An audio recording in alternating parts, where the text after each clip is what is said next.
May isang taong nagngangalang Nicodemus. Isa siya sa mga pinuno ng mga Hudyo at kabilang sa grupo ng mga Pariseo. Isang gabi, pumunta siya kay Jesus at sinabi,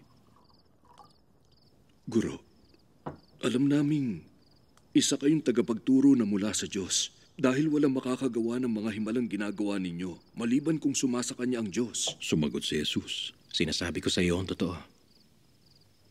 Hindi mapapabilang sa kaharian ng Diyos ang hindi pinanganak na muli. Paano may papanganak muli ang isang taong matanda na? Hindi na siya pwedeng bumalik sa tiyan ng kanyang ina upang ipanganak muli. Sinasabi ko sa iyo ang totoo. Hindi mapapabilang sa kaharian ng Diyos ang hindi pinanganak sa pamamagitan ng tubig at banal na espiritu.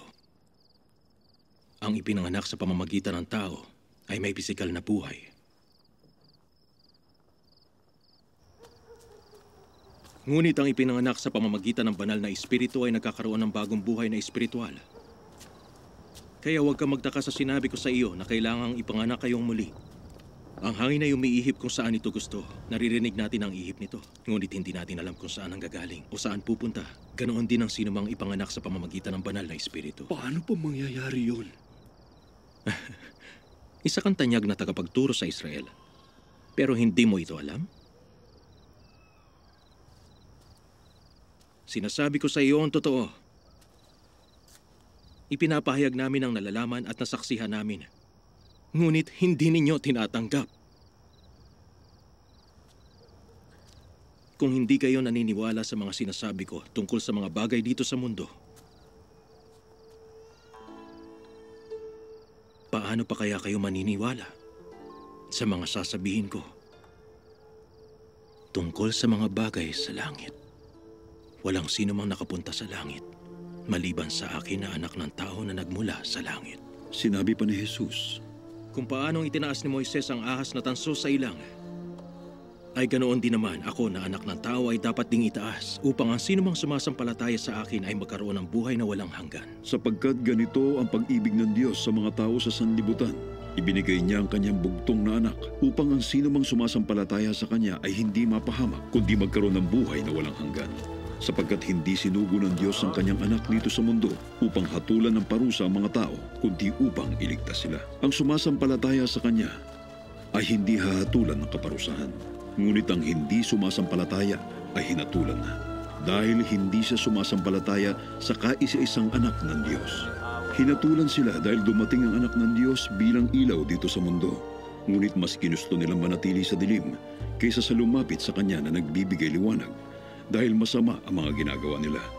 Ang taong gumagawa ng masama ay ayaw sa liwanag at hindi lumalapit sa liwanag dahil ayaw niyang malantad ang kanyang mga gawa. Ngunit ang namumuhay sa katotohanan ay lumalapit sa liwanag upang malaman ng lahat na ang mabubuti niyang gawa ay nagawa niya sa tulong ng Diyos. Pagkatapos nito, pumunta si Jesus at ang mga tagasunod niya sa ibang lugar ng Judea. Nanatili sila roon at nagbautismo ng mga tao. Nagbabautismo rin si Juan sa Enon, malapit sa Salim, dahil maraming tubig doon. Pumupunta sa kanya mga tao upang magpabautismo. Hindi pa nakakulong noon si Juan. Ngayon, nagkaroon ng pagtatalo ang ilang tagasunod ni Juan at ang isang Hudyo tungkol sa bautismo, kaya pumunta sila kay Juan at sinabi, Guro, ang kasama niyo sa kabila ng ilog ng Jordan na ipinakilala niyo sa mga tao ay nagbabautismo na rin. At nagpupuntaan sa kanya ang halos lahat ng tao. Walang magagawa ang tao kung hindi ipahintulot ng Diyos. Kayo na rin ang makakapagpatunay na sinabi kong, hindi ako ang Kristo. Isa lang akong sugo na nauna sa Kanya upang ipahayag ang pagdating niya. Kagaya sa isang kasal, ang babaeng ikakasal ay para sa lalaking ikakasal. At ang abay na naghihintay ay natutuwa sa pagdating ng lalaking ikakasal. Ganoon din sa akin, tuwang-tuwa ako ngayon na lumalapit na ang mga tao kay Jesus. Kailangan lalo pa siyang makilala at ako na may makalimutan na. Sinabi pa ni Juan, si Kristo'y nagmula sa langit, kaya dakila siya sa lahat. Tayo naman ay tagalupa at nagsasalita tungkol lang sa mga bagay dito sa lupa. Ngunit si Kristo na nagmula sa langit ay dakila sa lahat. Ipinapahayag niya ang nakita at narinig niya sa langit, ngunit ilan lang ang naniniwala sa kanyang pahayag. Ngunit ang naniniwala sa pahayag niya ay nagpapatunay na totoo ang mga sinasabi ng Diyos, sapagkat si Kristo na sinugo ng Diyos ay nagpapahayag sa atin ng mga sinasabi ng Diyos. Dahil lubos na ipinagkaloob sa Kanya ang banal na Espiritu. Mahal ng Ama ang Kanyang anak at ipinailalim sa kapangyarihan niya ang lahat.